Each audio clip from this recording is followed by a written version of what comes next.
这两个开友给他安排空调，还有安排一个大的驻车电池。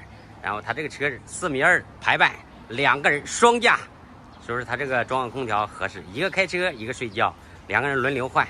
现在给他安排这个开友的驻车空调安装完毕，180安的一对电瓶放在这个工具箱里。这两个开友空调漏水，刚才看一下安装也没毛病，估计是空调的设计有缺陷。但是我的老乡呢，他把这里打个孔，刚好有个孔打到驾驶室里了，在这个位置。本来漏的轻，这漏的严重了，这个地方补不住。等一下给他看一下蒸发箱，蒸发箱我老乡他自己也打过胶的，估计也是不行。等一下给他把这个拆开看一下，这就是通病，不是装的毛病。哇，蒸发箱这盖子多少水？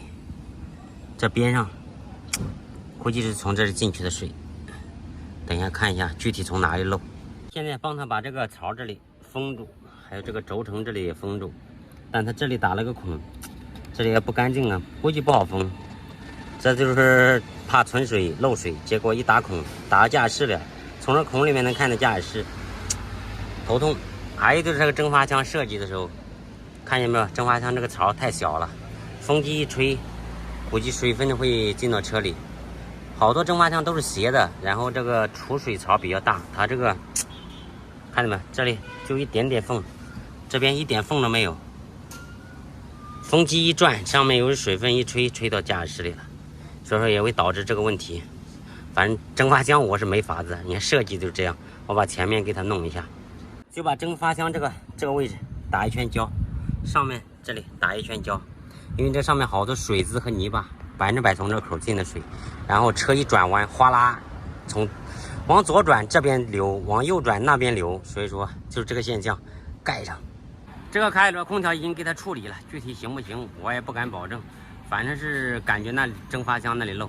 现在给它安装那个内饰面板，这里有2个开手，气喇叭不会响了，电磁阀坏了，然后再给它接个转换开关。看这是什么？看看这是什么？打针。也不会开车，我送他来医院，应该也是结石。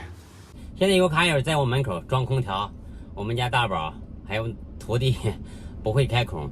成龙的车我也不敢让他们开，因为成龙这个车嘞，装我这边这个空调是刚好可以把2个横梁保留的，我怕等下他们一切咔嚓把梁给你切掉，咋整？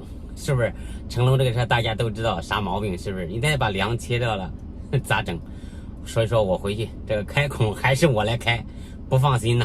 反正没多远，2、3公里就回去了。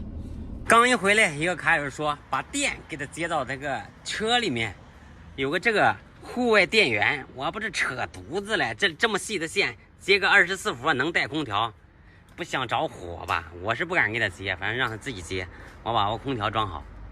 这卡友最终决定把这个旧的换掉，换了大120的水电瓶，驻车空调专用的，给它安装完毕了，盖子盖上就可以试机了。开机开始试，就16度吧。